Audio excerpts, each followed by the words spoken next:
As a continuation of lesson 1, the self as explained by the various philosophical perspectives, we proceed with number 6, René Descartes.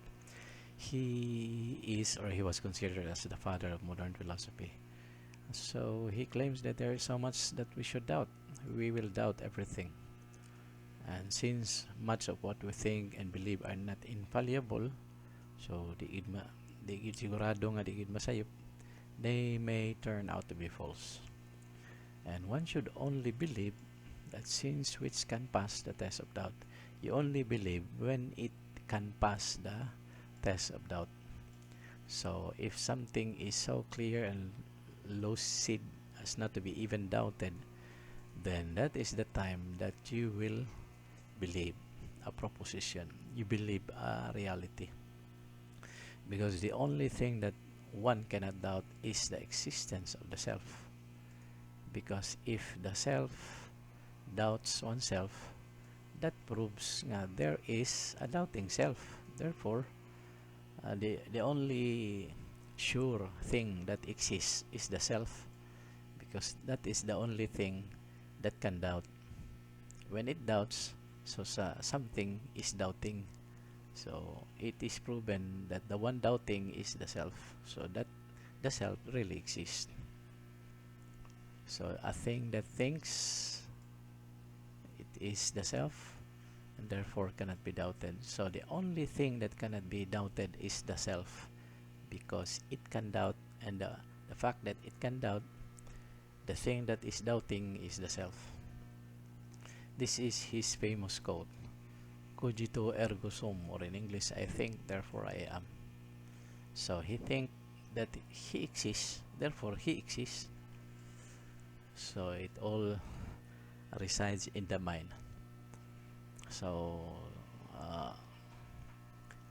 René Descartes will not dwell with the definition of self as body and soul, but man is composed of body and mind. So it might be the mind is the soul. For him, there's no soul but the mind only and the body. Cogito, this is the mind, the thing that thinks, which is the mind. This is what makes a man a man. And then extensa is the body, or the extension of the mind, which is the body. So the body is nothing else but a machine that is attached to the mind. So the body is not really the essence of the self, of the person, but the mind. The body is just the mind is just dwelling on the body, because the body is just a machine used by the mind. Okay, David Hume. He is a Scottish empiricist philosopher. For him, not for him, but the meaning of empiricism is it is the school of thought that espouses the idea that knowledge can only be possible if it is sense and experience. There is no knowledge if it does not pass through the senses. You will know something because you have seen it. You will know something because you have heard or you have touched it. That is empiricism. Man can only attain knowledge by experiencing. That is for David Hume. For example, Jack knows that Jill is another human person not because he has seen her soul, but because he knows she is just like him because he sees her. Jack knows that Jill exists because he sees her. Kita niya. Hears her. Katungog siya and touches her. So, what is real are those that can be sensed or can be experienced. So his idea of the self is that self is nothing else but a bundle of impressions or perceptions, sense experience, meaning a bundle of or collection of different perceptions which succeed each other with an inconceivable rapidity and are in a perpetual flux and movement. So the self is a combination of sense experiences. It's simply a combination of all experiences with a particular person. Of course, experience nimo imo haram po na. Di na nimo Di na pwede nga experience mo na sa uban. What makes you a person are your experiences. What makes another person a person is his experiences. Ang iyahan na po nga experience. So, his categories of experience, impressions, are the basic objects of our experience or sensation. No, are vivid because they are products of our direct experience with the world. Impressions, sensations, sensations. For example, when one touches the ice cube, the cold sensation is an impression. That is your sensation. Ideas. Ideas, therefore, form the core of thoughts, are copies of impressions, because your sense experience is copied in the mind and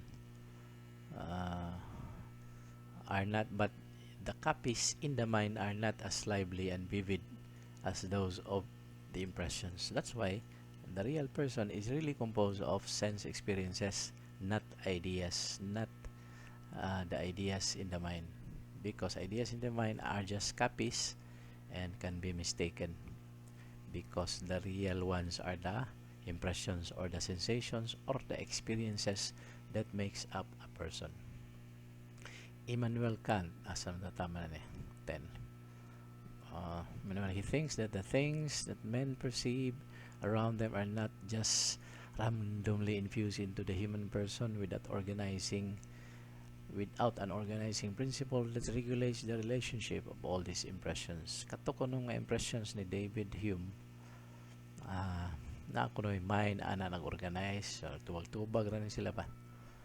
Di ko nung may tabo nga walay mind, kay for David Hume, di na tinod ang mind, kundi ang experience ra. For David Hume, experience na yung may nakapahimo sa tao. But for Immanuel Kant, yes, na-experience ang tao, pero naapod siya mind.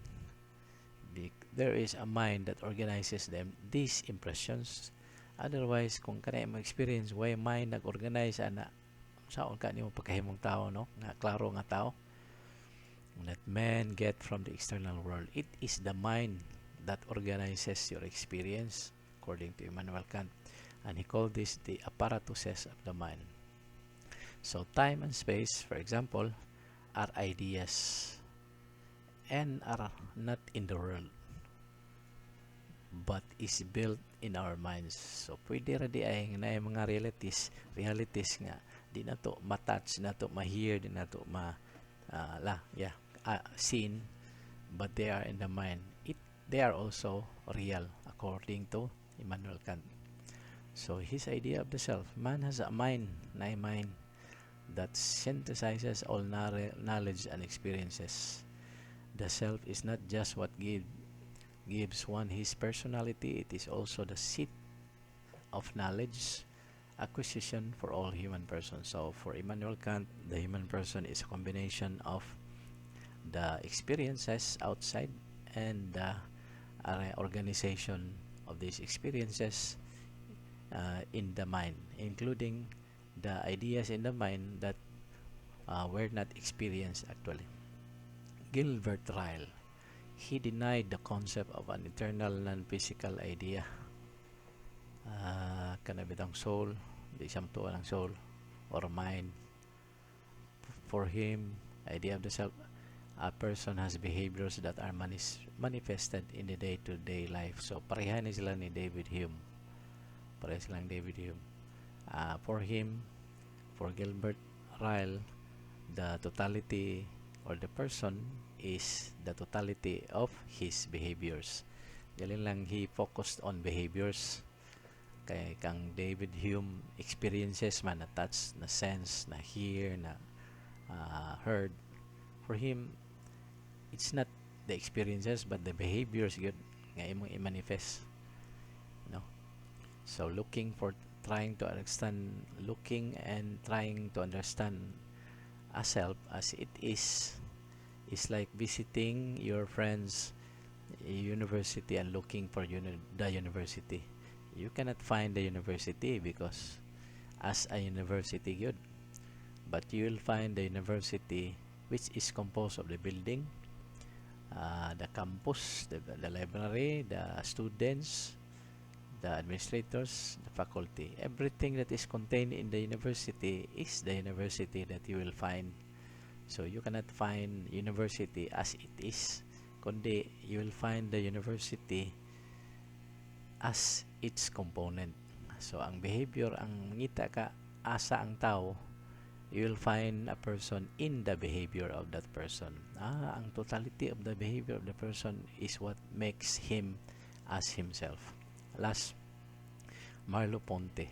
He is a phenomenologist. He asserted that the mind and body bifurcation that has been going on for a long time is a futile endeavor and an invalid problem. For him, it is not important that we question about body and soul, itong dualistic ideas of Plato, St. Augustine, and St. Thomas.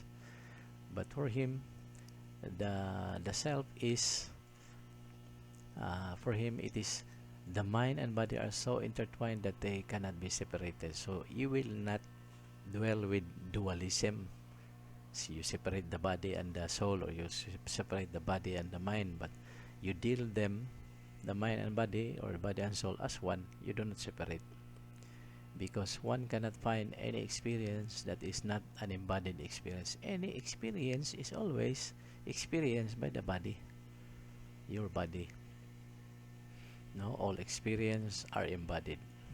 Naagi sa lawas ang lawas mo may experience, because these bodies, men are in the world. So men are in the world. We experience everything in the world, and all of our ideas that we have learned from the world, all our experiences that we have learned from the world, they are one.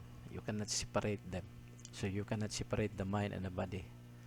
So the living body, his thoughts, his emotions, and experiences are all one. You do not have to separate them and deal them in separately. Meaning you will study his thoughts, not his emotions. Dili.